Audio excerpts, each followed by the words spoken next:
Assalamualaikum warahmatullahi wabarakatuh. Waalaikumsalam warahmatullahi wabarakatuh. Alhamdulillahilladzi khalaqal mauta wal hayata liyabluwakum ayyukum ahsanu amala. Wassalatu wassalamu ala sayyidina Muhammadin nabiyya wa rasulah wa ala alihi wa ashabihi wa man tabi'ahu wa nasarahu wa wala amma ba'du. Faqad qala Allah ta'ala fi kitabihil karim wa asdaqul qailin a'udzu billahi minasyaitonir rajim bismillahirrahmanirrahim wa anfiqu mimma razaqnakum min qabli ayyatiya ahadakumul mautu fayaqul rabbi laula akhartani ila ajalin qarib fasaddaqu akum minas sholihin wa la yu'akhirullahu nafsan idza jaa ajaluha wallahu khabirum bima ta'malun. Wa qala Nabi sallallahu alaihi wasallam kafa bil mauti wa izan sadaqallahul azim wa sadaqa rasuluhun nabiyul habibul karim wa nahnu ala dzalika minasyahidin wa syakirin walhamdulillahi rabbil alamin. Hadratul mukarramun segenap para asatiz, para ustadz, para hujaj, para pemuka, tokoh masyarakat yang hadir malam hari ini, wabil khusus yang terjangkau dalam pandangan ruang tatap saya Al-Mukarram Ustadz Nasam yang tadi sudah memimpin dan memandu tahlil. Kemudian sebelumnya Al-Mukarram Ustadz Ma'an Ansori memandu kita baca surah Yasin. Hadir juga Ustadz Naim dan Ustadz Anda dan kawan-kawan muda yang lainnya, yang semoga hadir kita di sini membawa kebaikan baik buat sahibul musibah maupun buat kita yang hadir itu sendiri, serta semua jamaah yang hadir pada malam ketiga terkait dengan berpulang ke rahmatullah. Kita ringan dengan doa sahabat kita, sahabat muda bagi saya, yaitu almarhum Muhammad Rahmat bin Legiman, yang kita kenalnya selama ini adalah Jaim. Ya. Mudah-mudahan almarhum dengan segala amal ibadah yang dia upayakan kiranya menjadikan dia di barisan umat Nabi kita Muhammad SAW, sehingga kelak akan mendapatkan syafaatul uzma dia berkiamat dan digolongkan sebagai ahli khair. Sahabat-sahabatnya yang merasa kehilangan mudah-mudahan dapat pengganti, dan kita secara umumnya terutama keluarga ya juga merasa kehilangan dengan berpulang ke rahmatullah almarhum ini. Nah, malam hari ini ngumpulnya kita bukan semata-mata mendoakan almarhum saja, tapi juga ini adalah merupakan satu kesempatan kita berbuat baik yang kebaikannya itu bisa untuk almarhum sebagai orang yang mencintai kita, orang yang kita cintai dan kita banggakan, dan juga kebaikan untuk kita. Jangan dikira kita hadir ke sini ini adalah percuma. Walaupun mungkin Bang Toing belum berkeluarga ya sebagai seorang pemuda, tapi ingatlah kegiatan kita ini adalah menunjukkan cinta kita kepada almarhum orang baik, sehingga almar'u ma'aman ahbab. Yang namanya manusia itu, seorang itu akan dikumpulkan bersama orang-orang cintai. Jadi kalau kita cinta sama orang baik, insya Allah jadi orang baik ya, insya Allah. Perjuangan kita masih. Nah, malam hari ini manfaatkan waktu juga, saya juga kesempatan yang baik. Di samping mina ainul faizin tentunya. Mohon maaf lahir dan batin kalau ada kesalahan. Ya, semoga kita masuk orang yang menang, kembali fitrah, sukses, bebas api neraka, masuk surga, insya Allah. Menambah-nambah kebaikan terkait dengan ini, maka ketika Allah katakan di ayat yang saya buka tadi, yaitu dalam surat Al-Munafiqun ayat terakhir, Allah katakan wa anfiqu mimma razaqnakum min qabli ayati ahadakumul maut. Ini langsung aja sasarannya. manfaatkanlah, belanjakanlah apa yang Allah karuniakan kepadamu. Apa sih karunia Allah? Nggak bisa disebutkan semuanya, tapi paling nggak yang kerasa nih, keadaan badan kita yang sehat, pergaulan kita, anggota tubuh kita yang masih berfungsi dengan baik, kaki melangkah, tangan melenggang, mata menatap, mulut makan, lisan berkata, dan lain sebagainya. Manfaatkanlah, kata Allah, wa anfiqu mimma rozaqnakum, dari apa yang Allah karuniakan kepada kamu, min qabli ayati ahadakumul maut, sebelum nanti akan datang menghampiri kamu yang namanya kematian.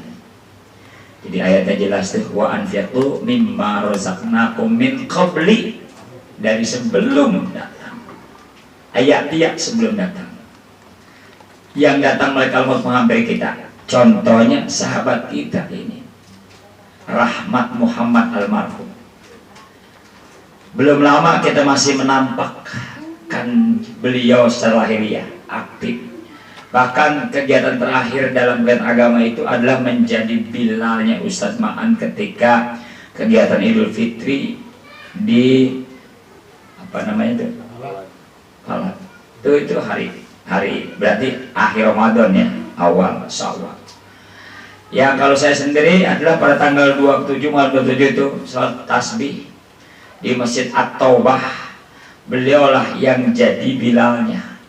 Ketika saya ngopi-ngopi bersama Ustaz Nasam di rumah, beliau datang membawa duit promo Ramadan yang belum dihitung, apa udah dihitung nggak tahu, silahkan Ustaz Nasam.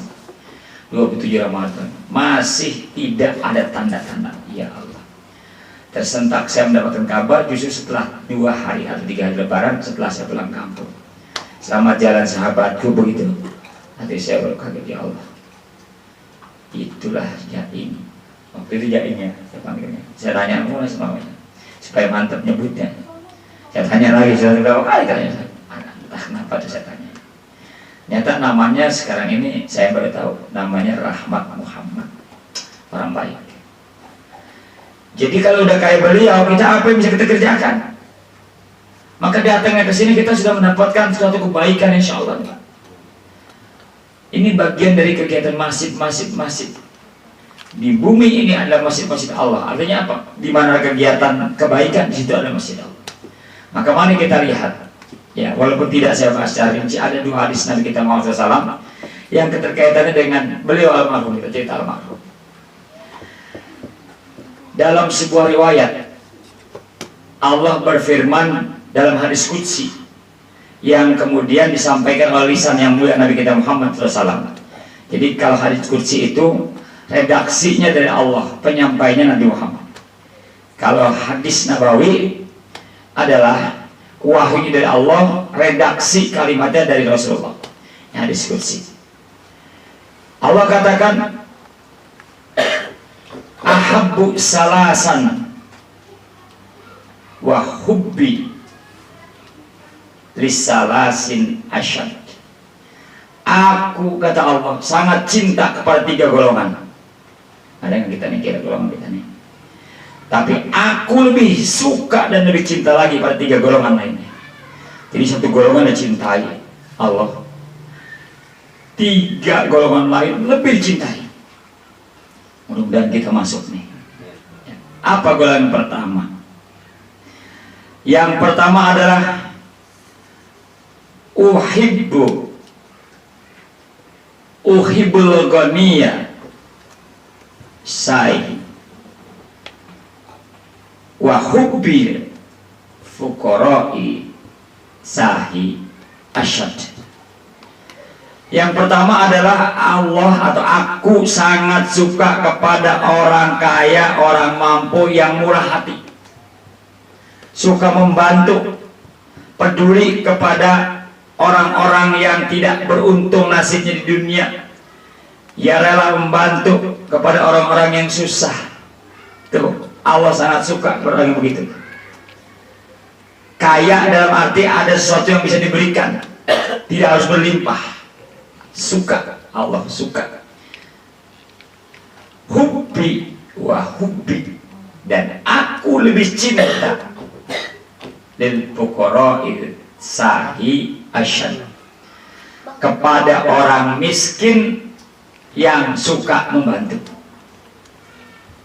Kita selalu kebanyakan lebih suka dibantu, kebanyakan lebih suka menerima. Padahal prinsip agama kita ayadul ulya min khairi yadi sufla, tangan di atas lebih baik dari tangan di bawah. Artinya apa? Kalau kita menolong, memberi, itu lebih bagus daripada diberi. Walaupun diberi itu tidak berdosa, tapi kebanyakan kita lebih suka minta atau mendapatkan sesuatu ketimbang memberikan sesuatu. Maka kalau sangat suka kepada orang yang suka membantu, ini yang pertama. Tapi lebih suka kepada orang miskin yang suka membantu. Insya Allah nih, kita jadi orang kaya yang bantu, orang miskin bantu. Nah,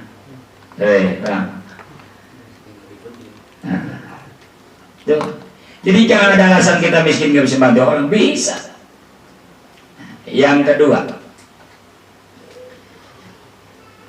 uhibbu, aku cinta. Kepada siapa? Lil fuqara'i tawaddu, kepada orang miskin yang kagak sombong.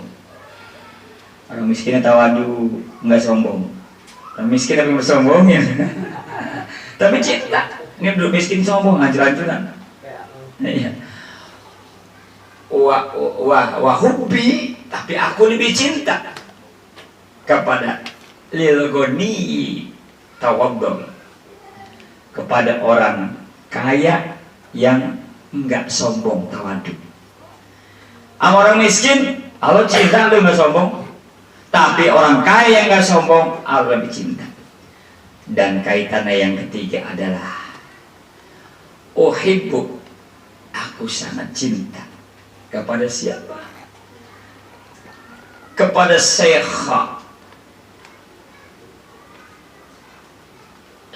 Ta'i, yaitu kepada orang tua yang taat. Cinta sekali Allah.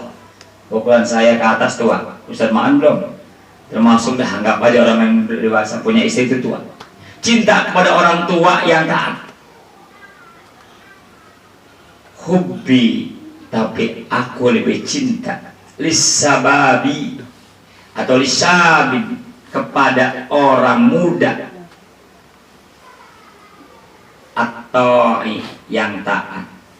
Insya Allah ini kepada Bang Rahmat Muhammad atau Bang Toing, termasuk orang yang lebih dicintai oleh Allah ketimbang orang-orang tua yang taat. Orang tua taat biasa dianggap karena katanya dikit lagi apa nggak tahu. Tapi orang muda taat, insya Allah nih Bang Toing termasuk, saya ingin menyaksikan. Mengapa? Sepanjang kehidupannya dalam usia remaja, kegiatannya adalah hal-hal yang syiar agama. Ini jadi saksi kita. Pernah kenal Bang Toing? Kenal? Nggak kenal?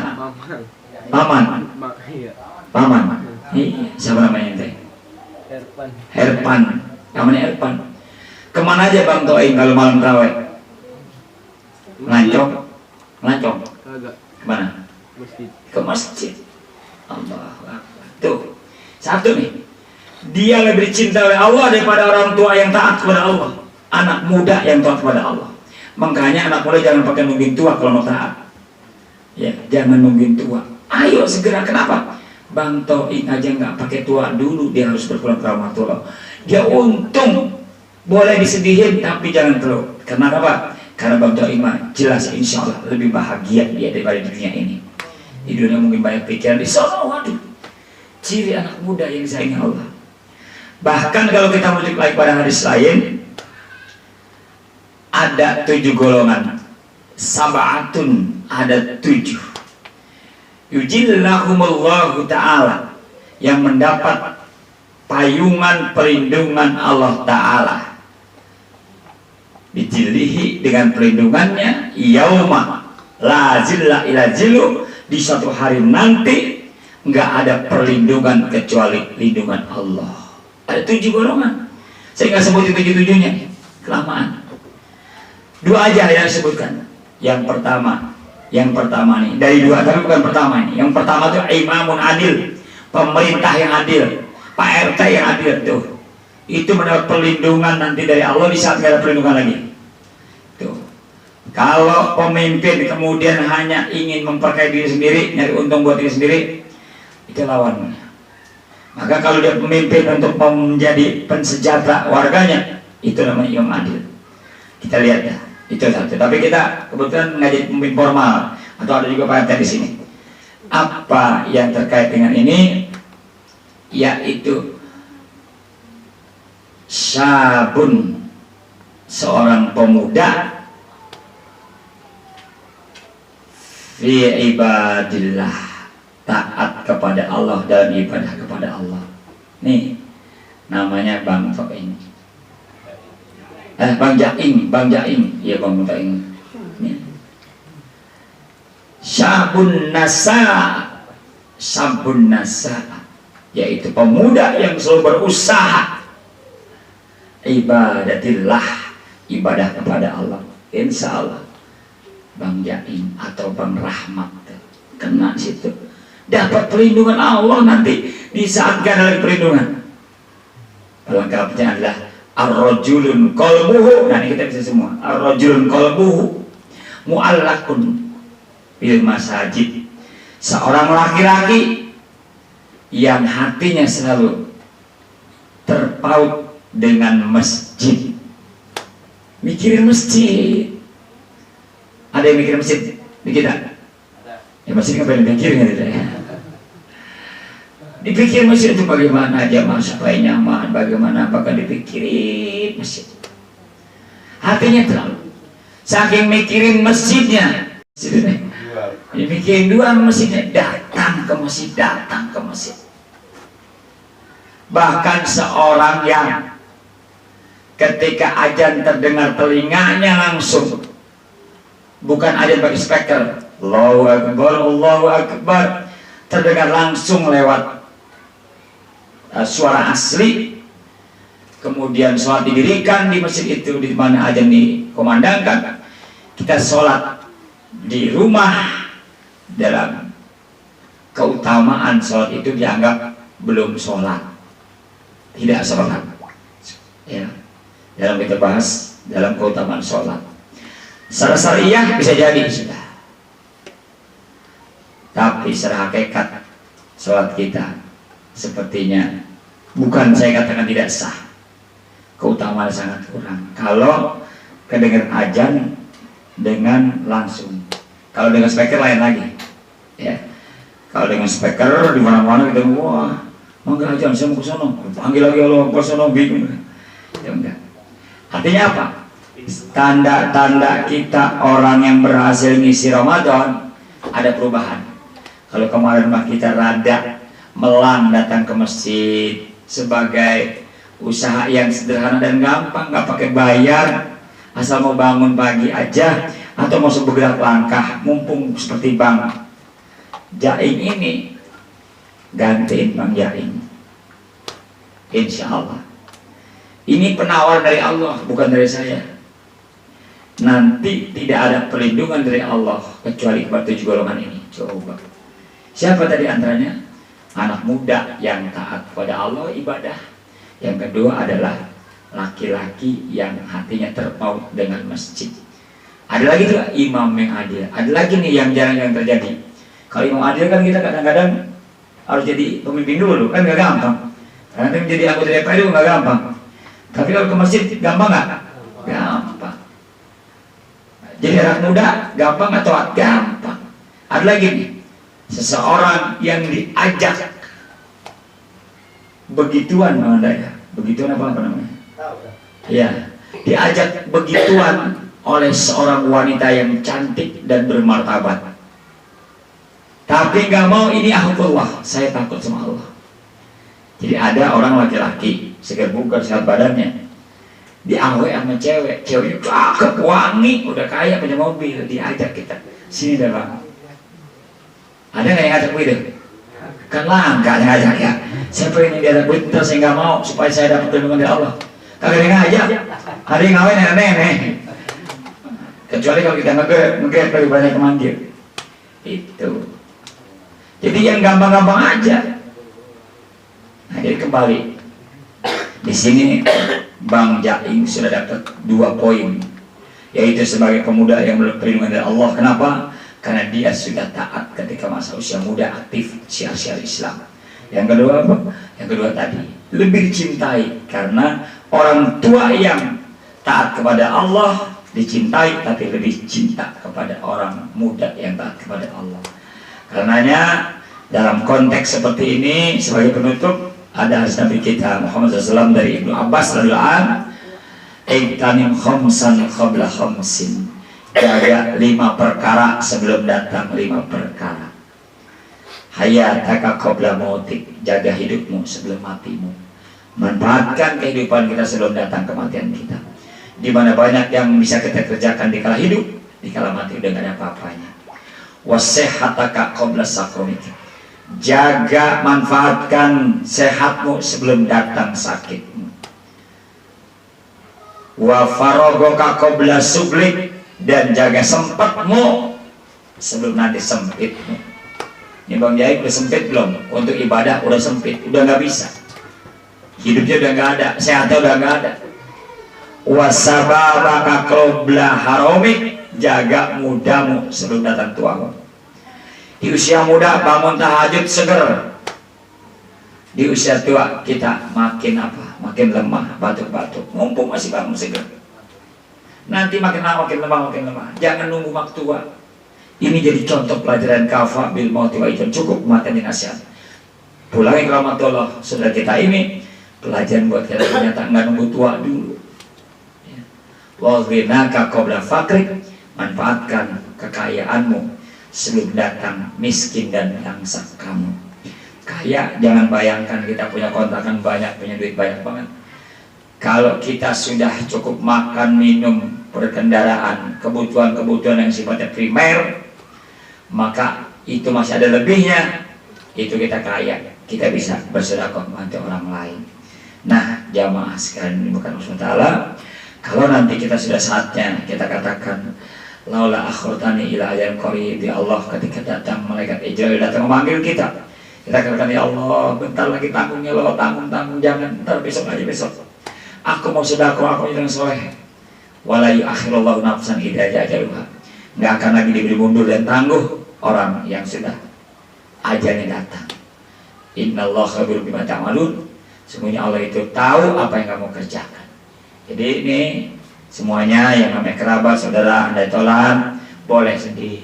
Tapi dibalik itu banggalah dengan mamang kita, dengan abang kita, dengan saudara kita yang sudah berbuat baik. Walaupun nggak banyak yang ditinggalkan, kecuali kesan baik sebagai orang baik, sebagai pemuda yang aktif.